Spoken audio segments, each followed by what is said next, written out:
Pejuang dari kelompok Rusia menghancurkan pasukan Ukraina dengan artileri.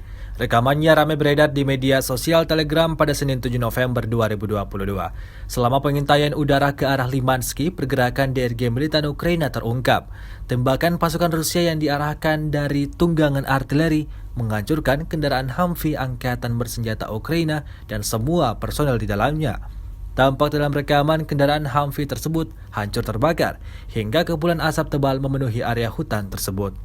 Rusia melaporkan secara total 331 pesawat Ukraina, 169 helikopter dan 2.452 kendaraan udara tak berawak, 386 sistem rudal anti pesawat dieliminir sejak awal operasi khusus.